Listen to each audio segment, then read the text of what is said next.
বিসমিল্লাহির রহমানির রহিম। আসসালামু আলাইকুম।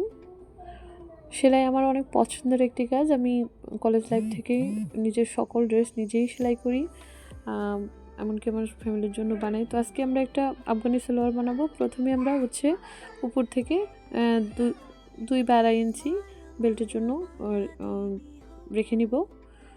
তারপর আমরা আমাদের লম্বার মাপটি নিব। তো লম্বার মাপ আমার যতটুকু লম্বা তার চেয়ে আমি 1.5 থেকে 2 ইঞ্চি একটু কম নিব।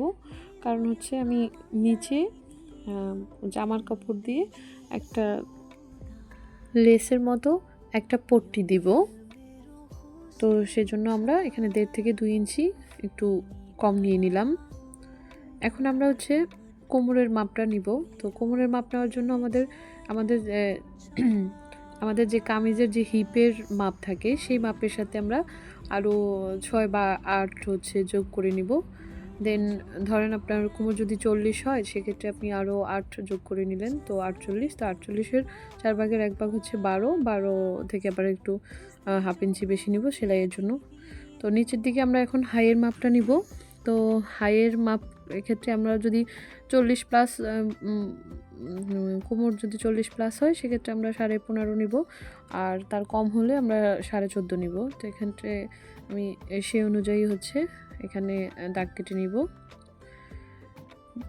দেন আমরা এখন এটা এখানে মার্ক করব। আমরা এবার এটা স্কেল দিয়ে এটা মার্জিন করে নিব। তারপর আমরা হাইয়ের জন্য আমরা এই সাইড থেকে আরও 2 ইঞ্চি সাইডের দিকে এক্সট্রা নিব। আমরা এখানে একটা রাউন্ড শেপ করে দিব। তো আমরা আগে এখানে একটা মার্জিন টেনে নিলাম। এখন আমাদের নিচের দিকে, যেহেতু আমরা এই সালোয়ারে আফগানি সালোয়ারে অনেক কুচি হয়, তো সেক্ষেত্রে আমরা আমাদের যে শেপ কাঠিটা ধরে জাস্ট এভাবে একটা দাগ টেনে নিব।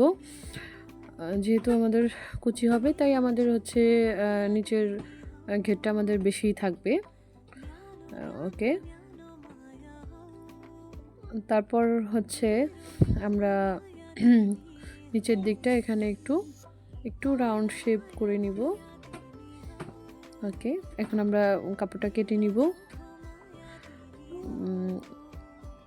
তারপর আমাদের যে উপরের সাইডটা, যে আমাদের এখানে ক্লোজ সাইডটা, এটা আমরা একটু কেটে আলাদা করে নিব।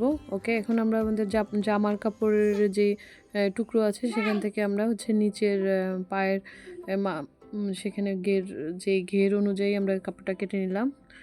এবারে আমরা সেলাই করব।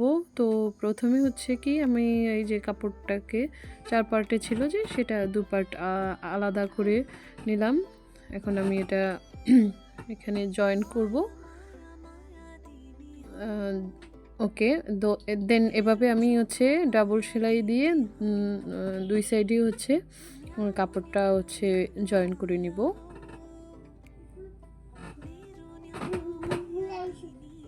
ওকে, আমাদের এভাবে জয়েন করা শেষ। এখন আমরা কাপড়টাকে পুরো সালোয়ারটাকে আমরা উপরের যে বেল্টটা, আমরা এখন বেল্টটা তৈরি করব। সেক্ষেত্রে আমরা আগে বেল্টের জন্য আমরা রাবারটা নিয়ে নিলাম। তো রাবারটার মাপটা আপনার যে টোটাল কোমরের যে মাপ সেটাকে অর্ধেক করে তার সাথে আবার 4 যোগ করে নেবেন। তো সেই অনুযায়ী সেটা কেটে নেবেন। কেটে নিয়ে আমরা প্রথমে এটাকে জয়েন করে নেব। তো এইভাবে আপনারা জয়েন করে নিতে পারেন। দেন আমরা এখন সালোয়ারের সাথে উপরের অংশের সাথে এটা ঘুরিয়ে একটু করে আস্তে আস্তে এটা ভিতরে রেখে এভাবে জয়েন করে দিব।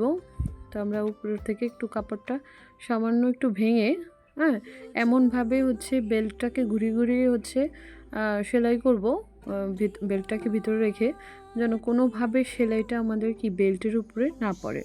কারণ তাতে করে এটা ভালো হবে না। তো সেক্ষেত্রে আমাদের খেয়াল রাখতে হবে যে বেল্টের উপরে আমাদের সেলাইটা যাতে না পড়ে। ওকে, দেন এভাবে পুরো উপরের বেল্টের পুরো অংশটা আমরা এভাবে সেলাই শেষ করব।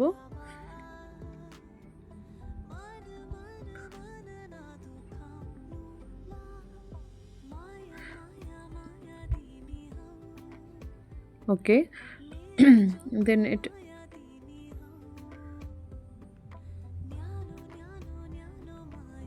ওকে, আমাদের এই কাজটা শেষ। এখন হচ্ছে আমাদের নিচের পায়ের অংশে যে আমরা হচ্ছে কুচি দিব, তো কুচিটা আমাদের একটু এই যে প্লেটগুলো একটু মানে খুব বেশি ছোটও না আবার খুব বড়ও না, মোটামুটি এরকম করে দিতে হবে। আবার আমাদের অবশ্যই খেয়াল রাখতে হবে যে আমাদের প্লেট সংখ্যা এটা কুচিটা বেশি দিতে গিয়ে আমাদের আবার পায়ের যে ঘেরের চেয়েও যাতে কম না হয়ে যায়, তো সেক্ষেত্রে খেয়াল রেখে আমরা একটু প্লেটগুলো অনুমান করে দিব। তো দেওয়ার পরে আবার একটু মেপে নিলাম, যে দেখলাম যে মোটামুটি আমাদের পায়ের মাপের গের যে ঠিক আছে। তো দেন আমি একটা বক্রম সহ সেই আমার যে জামার টুকরো কাপড় সেটা অ্যাডজাস্ট করে নিব এই মানে আমাদের যে সামনের পার্টটা মেইন পার্টের সাথে পায়ের নিচের অংশের সাথে। দেন এটাকে আমরা একটু ভাঁজ দিয়ে এভাবে উল্টো করে এটা চাপ সেলাই দিয়ে নিব, চাপ সেলাই দিয়ে এভাবে অ্যাডজাস্ট করে নিব। ওকে, আমি এটাকে একটু আয়রন করে নিলাম, তাতে করে বেশ ভালো হয়, সেলাই করতে একটু সুবিধা হয়। ওকে, এবার দেন আমরা হচ্ছে আমাদের দুইটা পা এভাবে মানে আমাদের নিচের যে সেলাইটা এই সেলাইটা দিয়ে নিব। তো অবশ্যই আমরা হচ্ছে ডাবল সেলাই দিব, কারণ এখানে যেহেতু প্রেশার পড়ে ওঠা বসার সময় বা কাজ করার সময়, তো সেক্ষেত্রে আমাদের এখানে ডাবল সেলাই দিয়ে এই আমাদের সালোয়ারের কাজটা পুরোপুরি শেষ করতে হবে। Okay, then this is the final look. এটা হচ্ছে Afghani salwar. Thanks for watching. Thank you.